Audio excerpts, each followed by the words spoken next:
गुरुदेव के आशीर्वाद से प्राचीन मंत्रों की इस श्रृंखला में एक बार फिर आप सभी का स्वागत है। आज के इस वीडियो में हम आपको कामदा एकादशी की कथा सुनाने वाले हैं। आखिर इस व्रत की पूजा विधि क्या है, आपको कौन से दिव्य मंत्र जाप करने चाहिए, साथ ही जन्म राशि के अनुसार आपको क्या उपाय करने चाहिए। एकादशी के इस पावन अवसर पर जो भी व्यक्ति जन्म राशि के अनुसार ये उपाय करता है उसे निश्चित ही भगवान विष्णु का आशीर्वाद प्राप्त होता है। आइए जानते हैं कामदा एकादशी की कथा क्या है। धर्मराज युधिष्ठिर कहने लगे कि हे भगवान, मैं आपको कोटि कोटि नमस्कार करता हूँ। अब आप कृपा करके चैत्र शुक्ल एकादशी का महात्म्य कहिए। श्री कृष्ण कहने लगे, हे धर्मराज, यही प्रश्न एक समय राजा दिलीप ने गुरु वशिष्ठ जी से किया था और जो समाधान उन्होंने किया वो सब मैं तुम्हें कहता हूँ। प्राचीन काल में भोगीपुर नामक एक नगर था। वहाँ पर अनेक ऐश्वर्य से युक्त पुंडरीक नाम का एक राजा राज्य करता था। भोगीपुर नगर में अनेक अप्सराएं, किन्नर तथा गंधर्व वास करते थे। उनमें से एक जगह ललिता और ललित नाम के दो स्त्री पुरुष अत्यंत वैभवशाली घर में निवास करते थे। उन दोनों में अत्यंत स्नेह था, यहाँ तक कि अलग अलग हो जाने पर दोनों व्याकुल हो जाते थे। एक समय राजा पुंडरीक की सभा में अन्य गंधर्वों सहित ललित भी गान कर रहा था। गाते गाते उसको अपनी प्रिय ललिता का ध्यान आ गया और उसका स्वर भंग होने के कारण गाने का स्वरूप बिगड़ गया।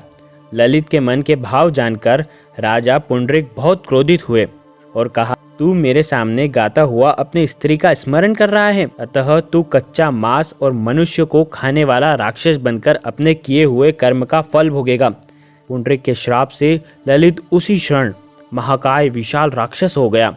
उसका मुख अत्यंत भयंकर, नेत्र सूर्य चंद्रमा की तरह प्रदीप्त तथा मुख से अग्नि निकालने लगा। उसकी नाक पर्वत की कंदरा के समान विशाल हो गई और गर्दन पर्वत के समान लगने लगी।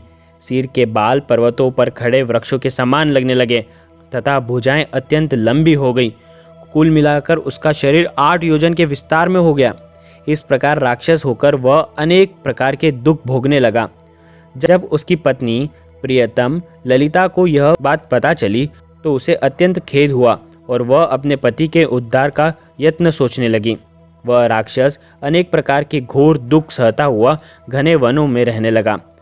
उसकी पत्नी उसके पीछे पीछे जाने लगी और विलाप करती रहती। एक बार ललिता अपने पति के पीछे पीछे घूमते घूमते विंध्याचल पर्वत पर चली गई, जहाँ पर श्रृंगी ऋषि का आश्रम था। ललिता शीघ्र ही श्रृंगी ऋषि के आश्रम में गई और वहाँ जाकर विनती भाव से प्रार्थना करने लगी। उसे देखकर श्रृंगी ऋषि बोले कि हे सुभागे, तुम कौन हो और यहाँ किस लिए आई हो। ललिता बोली कि हे मुनिराज, मेरा नाम ललिता है। मेरा पति राजा पुंडरीक के श्राप से विशालकाय राक्षस हो गया है। इसका मुझको महान दुख है। उसके उद्धार का कोई उपाय बताएं। श्रृंगी ऋषि बोले, हे गंधर्व कन्या, अब चैत्र शुक्ल एकादशी आने वाली है, जिसका नाम कामदा एकादशी है। इसका व्रत करने से मनुष्य के सभी कार्य सिद्ध होते हैं।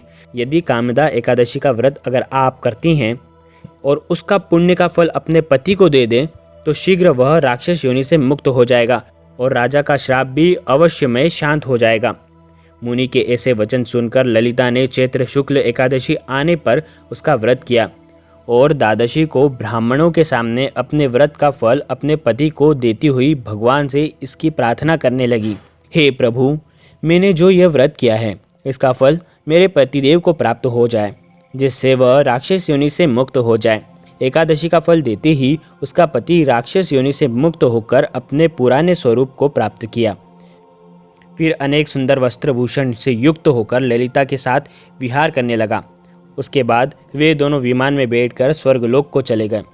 वशिष्ठ मुनि कहने लगे कि हे राजन, इस व्रत को विधि पूर्वक करने से समस्त पाप का नाश हो जाता है तथा राक्षस आदि की योनि भी छूट जाती है। संसार में इसके बराबर कोई भी दूसरा व्रत नहीं है। इसकी कथा पढ़ने या सुनने से वाजपेयी यज्ञ का फल प्राप्त होता है। आइए जानते हैं एकादशी विधि की पूजा क्या है। एकादशी तिथि पर आप सुबह जल्दी उठें, स्नान आदि करें, स्वच्छ वस्त्र पहनकर व्रत का संकल्प लें। फिर भगवान विष्णु के सामने शुद्ध घी का आपको दीप प्रज्वलित करना है। अब माँ लक्ष्मी व भगवान विष्णु का विधि पूर्वक पूजन करना है। उन्हें तुलसी पत्र अर्पित करना है। याद रहे, एकादशी व्रत के दिन भूल कर भी आपको तुलसी के पत्ते नहीं तोड़ना है। आपको एक दिन पहले ही तुलसी के पत्ते तोड़ लेना है। द्वादशी तिथि पर ब्राह्मण या निर्धन जरूरतमंदों को आपको भोजन कराना है और क्षमता अनुसार कुछ न कुछ दान आपको करना चाहिए। आज के दिन आपको ओम नमो भगवते वासुदेवाय का आपको कम से कम 108 बार का जाप करना चाहिए। आइए जानते हैं एकादशी तिथि का शुभ मुहूर्त क्या है। कामदा एकादशी तिथि प्रारंभ होगी 22 अप्रैल 2021 को रात्रि में 11:35 से। कामदा एकादशी तिथि समाप्त होगी 23 अप्रैल को रात्रि 9:47 तक। कामदा एकादशी का पारणा मुहूर्त है 24 अप्रैल को सुबह 5:47 से 8:24 तक। अवधि रहेगी 2 घंटे 36 मिनट की। आइए जानते हैं जन्म राशि के अनुसार आपको इस दिन क्या उपाय करने चाहिए। बहुत ही अद्भुत, बहुत ही चमत्कारिक उपाय हैं। मेष राशि वाले जातकों के लिए अपनी मनोकामना पूर्ति के लिए भगवान विष्णु के आगे आपको शुद्ध देसी घी का दीपक जलाना चाहिए। घी के अंदर आपको थोड़ी सी हल्दी मिला देनी है ताकि वो घी का दीपक हल्दीमय हो जाए। और आज के दिन आप घी में सिंदूर मिलाकर भगवान विष्णु जी को भी आप लगा सकते हैं। ऐसा करने से आपके जीवन में जो भी दारिद्रता आ रही है, जो भी दारिद्रता पनप रही है और जो भी दारिद्रता आने वाली है, उन सभी का नाश हो जाएगा, वो सब दूर हो जाएगी। वृष और मिथुन राशि के लोगों को माखन और मिश्री का इस दिन भोग लगाना चाहिए। कर्क राशि वाले लोगों को आज के दिन दूध में हल्दी मिलाकर भगवान को अर्पित करनी चाहिए। सिंह राशि वाले लोगों को इस उत्कृष्ट दिन पर भगवान को गुड़ का भोग लगाना चाहिए। कन्या राशि वाले लोगों को कामदा एकादशी पर भगवान को तुलसी पात्र की माला अर्पित करनी चाहिए।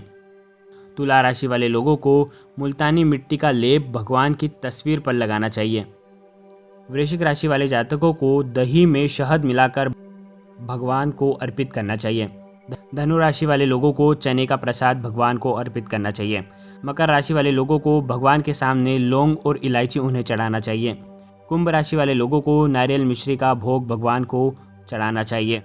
और मीन राशि वाले जातकों को भगवान विष्णु को केसर का तिलक लगाना चाहिए। राशि के अनुसार आपको क्या भोग लगाना चाहिए ये आपने जाना। अब हम आपको आज का उत्कृष्ट उपाय बताने वाले हैं, उत्कृष्ट टोटका बताने वाले हैं। जो लोग नौकरी करते हैं, जो लोग व्यापार करते हैं, ये उपाय उन दोनों के लिए ही है। आपको सिंदूर लेना है और एक तांबे का लोटा लेना है। तांबे के लोटे में जल भरा होना चाहिए और उसके अंदर आपको थोड़ा सा सिंदूर डाल देना है और सिंदूर उस पानी में मिला देना है। इसके बाद आपको ये तांबे का लोटा आप जहाँ कहीं भी सोते हैं आपके पास में रखना है। सोते समय आपको इसे अपने माथे से स्पर्श करना है। ओम नमो भगवते वासुदेवाय का कम से कम 11 बार आपको जाप करना है। इसके बाद ये लोटा आपके पास में आप रख दें। अगले दिन सुबह उठ करके स्नान आदि करने के बाद आपको ये लोटे में भरा जो जल है आपको माता तुलसी को अर्पित कर देना है और ओम नमो भगवते वासुदेवाय का आपको 11 बार जाप करना है। ऐसा करने से आपकी जो भी उधारी है वो वापस आ जाएगी। जो भी व्यापार संबंधित विघ्न आपके जीवन में आपको आ रहे हैं वो सब समाप्त हो जाएंगे। ऐसा आपको कामदा एकादशी से शुरू करना है और कम से कम 5 एकादशी तक आपको ये करना है। आप अगर ये कर लेते हैं तो निश्चित ही आपके जीवन में आपको बदलाव देखने को मिलेगा। बहुत ही अद्भुत उपाय है, बहुत ही चमत्कारिक उपाय है और बहुत ही तत्काल फल देने वाला ये उपाय करते हैं। गुरुदेव के आशीर्वाद से प्राचीन मंत्र, यंत्र और उपाय आपको प्रभावना के रूप में दिए जा रहे हैं। आपके अपने इस चैनल को लाइक करें, शेयर करें, सब्सक्राइब करें और बेल आइकन को ज़रूर प्रेस करें। जय गुरुदेव, प्रणाम।